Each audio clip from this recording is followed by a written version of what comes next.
오늘 우리가 함께 나눌 말씀은요, 디모데전서 1장 9절에서 11절까지 말씀입니다. 디모데전서 1장 9절에서 11절, 주보에도 나오고 화면에도 나오니까요, 우리 한 목소리로 함께 읽으면 좋겠습니다. 함께 읽겠습니다. 알 것은 이것이니 율법은 옳은 사람을 위하여 세운 것이 아니요 오직 불법한 자와 복종하지 아니하는 자와 경건하지 아니한 자와 죄인과 거룩하지 아니한 자와 망령된 자와 아버지를 죽이는 자와 어머니를 죽이는 자와 살인하는 자며 음행하는 자와 남색하는 자와 인신매매하는 자와 거짓말하는 자와 거짓 맹세하는 자와 기타 바른 교훈을 거스르는 자를 위함이니 이 교훈은 내게 맡기신 바 복되신 하나님의 영광의 복음을 따름이니라. 만나서 좋습니다. 한 주간 고생하셨고 또 새로운 힘을 얻어서 또 새로운 한 주를 잘 살 수 있기를 응원합니다. 오늘 말씀을 보면요, 율법에 대한 얘기를 계속 하고 있어요. 저번 주에도 율법에 대한 얘기를 했잖아요. 저번 주에는 율법의 본질에 대한 얘기를 하면서 율법은 사랑이 있어서 가능한 거다, 사랑이 없으면 율법이 될 수 없다, 이런 맥락의 이야기를 했어요. 오늘은 이렇게 말합니다. 알 것은 이것이니 율법은 옳은 사람을 위하여 세운 것이 아니요 오직 불법한 자와 복종하지 아니한 자와 하면서 쭉 나쁜 걸 얘기합니다. 쭉 나쁜 걸 얘기해요. 대충 살펴보면 복종하지 아니하는 자, 경건하지 아니한 자, 죄인, 거룩하지 아니한 자, 망령된 자, 아버지를 죽이는 자, 어머니를 죽이는 자, 살인하는 자, 음행하는 자, 남색하는 자, 인신매매하는 자, 거짓말하는 자, 거짓 맹세하는 자, 기타 바른 교훈을 거스르는 자, 이런 사람들, 나쁜 일을 하는 사람들을 위해서 율법을 세웠대요. 율법이 그 사람들 때문에 필요하다고 말을 합니다. 그러면 사실 이렇게 생각해 볼 수 있잖아. 아니 그러면 착한 사람들은 율법도 필요 없으면 하나님 안에 살고 있으니까 괜찮은 거 아니에요? 우리가 착한 사람들은 굳이 나쁜 짓 안 하고 성경에서 하지 말라는 거 다들 안 하잖아요. 살인하지도 않고 도둑질하지도 않고 거짓말도 잘 안 하고 욕심내지도 않아요, 남의 거를. 그런데 왜 우리는 교회에 다니고 왜 율법을 공부를 할까? 왜 성경을 배우고 왜 이렇게 살면 안 돼? 라는 이야기를 들어야 할까? 라는 의문이 생길 수 있잖아요. 그래서 성경이 말하는 율법이 뭐고 도대체 무엇이 나쁜 일인가를 약간 살펴보고 넘어가려고 합니다. 예를 들어서요, 오늘 읽은 성경에서 어려운 말을 일단 심어버립시다. 불법한 자, 복종하지 아니하는 자, 사실 같은 맥락이죠. 어떤 법을 지키지 않고 옳은 것, 하나님의 뜻에 복종한다는 뜻이니까 옳은 것을 행하지 않는 사람이라는 뜻입니다. 경건하지 아니하고 죄인, 거룩하지 아니한 자, 망령된 자, 다 똑같아요. 여기서 어떤 경건함, 거룩함, 조용함과 지켜야 될 것, 선함을 행하지 않는 모든 걸 다 이르는 겁니다. 자기 멋대로 행하는 사람들을 다 이르는 거예요. 여기까지는 그래 대충 뭉뚱그려서 나쁜 거구나 이해하면 되잖아요. 근데 이렇게 나옵니다.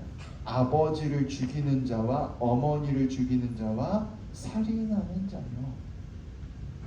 물론 돈 때문에 더 잘나고 싶어서 그런 사람들이 간혹 있습니다만 대부분의 사람들은 그러지 않잖아요.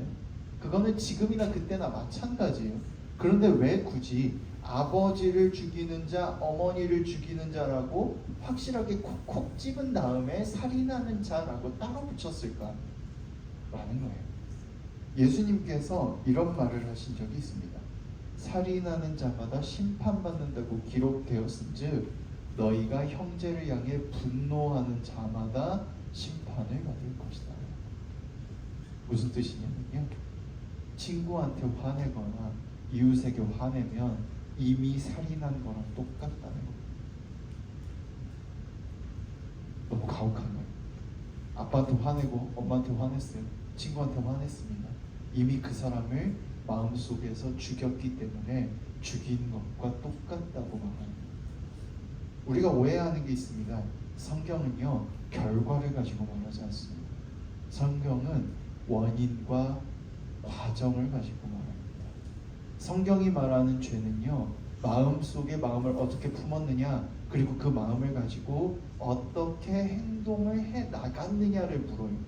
결과적으로 결과가 어떻게 됐느냐는 묻지 않습니다. 결과가 이미 벌어졌을 때는 그걸 가지고 판단하긴 하지만, 실질적으로 묻는 건요, 너 진짜로 그런 마음이었어? 아니면 실수였어? 네 안에 분노가 조금이라도 있었어? 네 안에 미움이 조금이라도 있어서 그런 일을 한 거야? 네 안에 욕심이 조금이라도 있었니? 이렇게 묻는 겁니다. 그리고 그 같은 맥락에서 10절을 보면요, 음행하는 자와 남색하는 자라고 나오죠. 상대방을 보고 문란한 생각을, 성적인 욕망을 품으면 그 순간에 이미 간음한 거라고 예수님도 언급을 하셨어요. 간음이 뭐냐면 소위 말하는 성폭행을 말하는 겁니다. 마음만으로 쟤 예쁘다, 쟤랑 사귀고 싶다, 쟤 좀 어떻게 해보고 싶다 라고 생각하는 순간 이미 성폭행한 거라고 예수님이 말을 하는 거예요. 여기서 남색하는 자를 굳이 쓴 이유는요, 어떤 동성애적인 맥락을 말한다기보다는 소년을 그때 당시에는 집에서 길렀어요. 예쁘장한 남자아이들을 집에서 길러가지고, 특히 로마에서 많이 했는데, 여성은 육체적으로 완전하지 않다고 믿었기 때문에 아이 낳는 도구로만 주로 사용했고요. 내가 성적인 걸 즐기고 싶을 때는 집에서 기른 예쁘장한 소년을 겁탈하면서 자기 성욕구를 채웠거든요. 그래서 남색하는 자가 들어간 겁니다. 사람을 착취하는 맥락에서 들어간 겁니다. 그리고 인신매매하는 자라고 말하는데, 이것도 같은 맥락이죠. 사람을 사고 파는 겁니다. 어떤 맥락에서? 내 욕구를 채우기 위해서.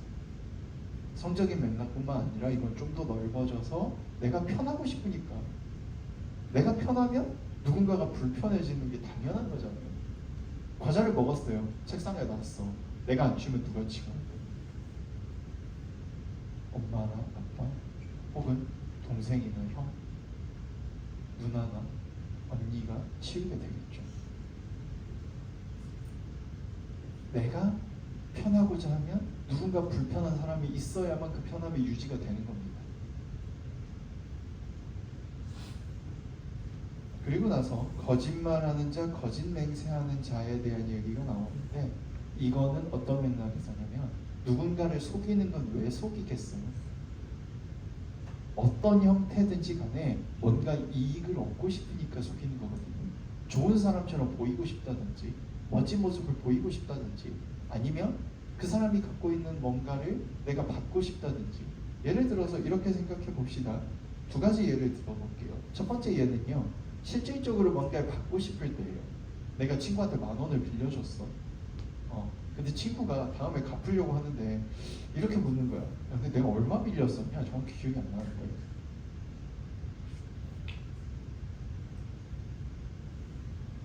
여기 있는 친구들은 대부분 다 착해가지고 10,000원 빌려줘서 10,000원만 주면 돼 라고 말하겠지만, 몇몇 사람들은 이런 유혹에 빠질 겁니다. 얘 진짜 기억 못하는 거 맞겠지? 그치? 100원만 올려볼까? 2,000원만 올려볼까? 그런 생각이 들 수 있어요. 이런 거짓말은 실질적으로 물질적인 뭔가를 얻으려는 거죠. 그러면 다른 거짓말은 뭐냐? 내가 안 했어. 내가 안 했단 말이야. 쉬는 시간에 누가 칠판을 깨끗이 닦아놨어. 안 했어. 근데 그 닦아놓은 애는 자고 있는데 선생님이 묻는 거야. 야, 칠판 진짜 깨끗하다. 누가 닦았니? 근데 그 친구가 닦을 때 나밖에 없었어. 가끔 그런 애들 보잖아요. 그쵸? 가끔 그런 애들이 있어요. 자기가 안 했는데 제가 닦았어요 라고 당당하게 말하고 선생님께 칭찬을 받는 애들이 있어요.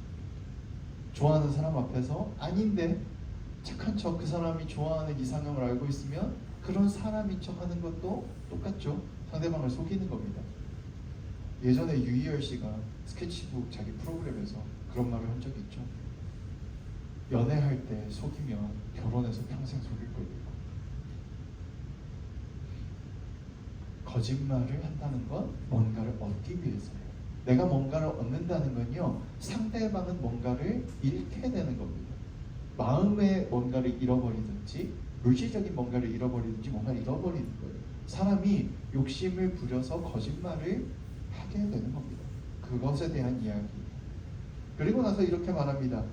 교훈은 내게 맡기신 바 복되신 하나님의 영광의 복음을 따름이니라. 우리는요, 우리도 모르는 사이에 자기가 잘못한 것들을 알고 있음에도 불구하고, 물론 때때로는 진짜 모를 때도 있지만 알고 있음에도 불구하고 나를 자연스럽게 착한 사람 쪽에 놔요.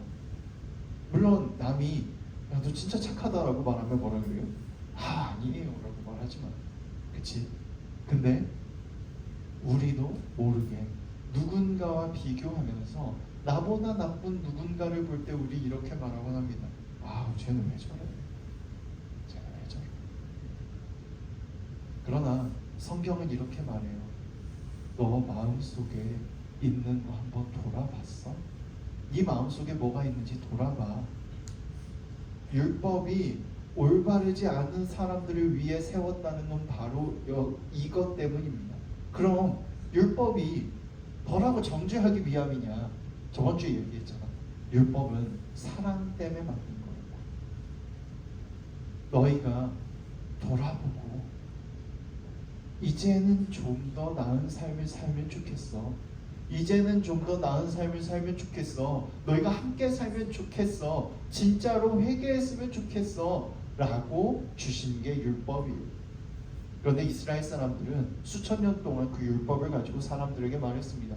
너 그렇게 살면 안 돼. 그것에 반발해서 예수님께서 수많은 사람들을 용서해 주시고 회개하라고 말해 주셨어요. 그리고 나서 예수님의 제자들도 그것을 선포했습니다. 그런데 로마의 국교가 되면서 다시금 규정을 강화할 필요가 생겼어요. 그리고 나서 다시 말합니다. 너 죄 짓지 마. 너 죄인이야. 그러면 구원 못 받아.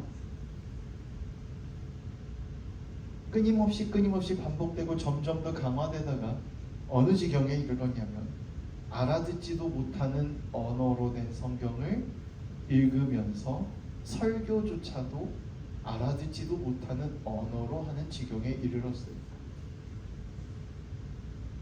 학교에서 배우잖아요.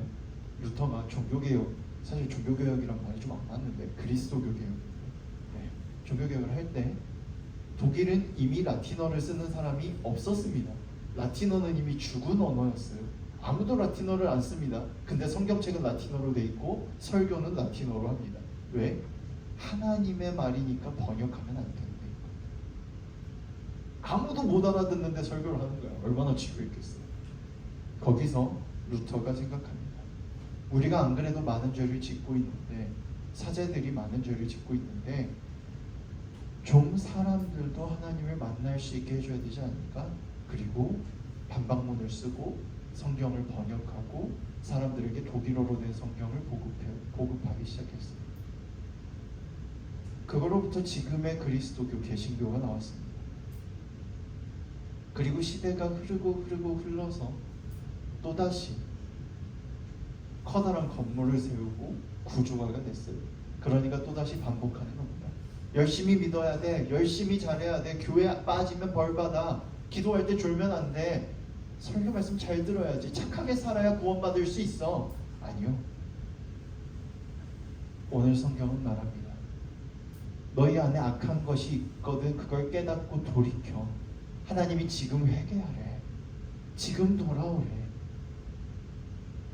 하나님이 너를 구원해 주신대. 그러니까 돌아오래. 괜찮아. 그러니까 회개하고 돌아오래. 앞으로 바르게 살면 되지. 괜찮아. 괜찮아. 바울 사도가 이 말을 할 수 있는 이유는요, 바울 사도가 예수님을 만나기 전에 예수님을 믿는 사람들을 잡아서 죽이러 다니는 사람이고, 직접 돌을 던지진 않았지만 수많은 그리스도인을 죽게 한 장본인이었거든요. 그리고 예수님을 만나고 회개하고, 내가 잘못 살았구나, 내가 너무 나의 올바름만 증명하려고 살았구나를 깨닫고 나서 말하는 겁니다. 하나님이 여러분을 사랑해요. 그러니까 지금 회개하고 돌아오세요. 괜찮으니까 돌아오세요. 괜찮아요. 교회 다녀야 되는 이유는요, 우리가 구원받기 위함이 아니라 구원해 주신다고 하셨고 사랑해 주신다고 하셨고 사랑하신다는데 그 사랑을 깨달아 알기 위해서, 불안해하지 않기 위해서 나오는 거예요. 하나님이 함께 해주신대요. 사랑해 주신대요. 괜찮대요. 다 알고 있대. 우리의 부족함도 실수도 다 알고 있대. 괜찮대. 하나님이 사랑해 주심을 믿고 나아갈 수 있기를 원합니다. 두려워하지 않기를 원합니다. 망설이지 않기를 원합니다. 물론 때때로 이것이 잘못된 일일까 생각할 때 망설여야 될 때도 있겠지만 괜찮아요. 실수할 수도 있지. 다시 돌이켜서 바르게 살면 돼요. 용서를 구하면 돼요. 속죄를 해나가면 되죠. 실수할 때 그것을 잘못이 되지 않도록 돌이키고 고쳐나가고 여러분의 삶을 아름답게 만들어 나갈 수 있기를 원합니다. 우리가 함께 살 수 있기를, 함께 할 수 있기를 간절히 소원합니다. 기도하겠습니다. 연주 부탁드립니다. 손 모으고 눈 감아주시고요. 사실 오늘 설교할 때 말했던 수많은 악한 마음들은 요즘은 거의 안 하거든요. 요즘 사람들은 거의 다 자유로워요. 그런데 자유롭지 않은 마음이 딱 하나 있어요. 아, 귀찮다. 지금 꼭 해야 되나? 그 순간을 떠올리며 기도해 주시면 좋겠어요. 지금 해야 돼요. 지금 해야 됩니다. 우리에게 나중에 있을지 없을지 몰라요. 지금 해야 돼요. 마음속에 있는 얘기를 하나님께 하시기 바랍니다. 기도는 하나님과의 대화입니다. 그냥 자유롭게 하나님께 하고 싶은 말을 하세요. 하나님이 여러분의 기도를 들어주십니다. 기도합니다.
감사합니다.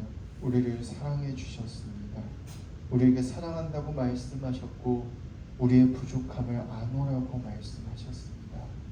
돌아오라고, 괜찮으니까 돌아오라고 말씀해 주셨습니다.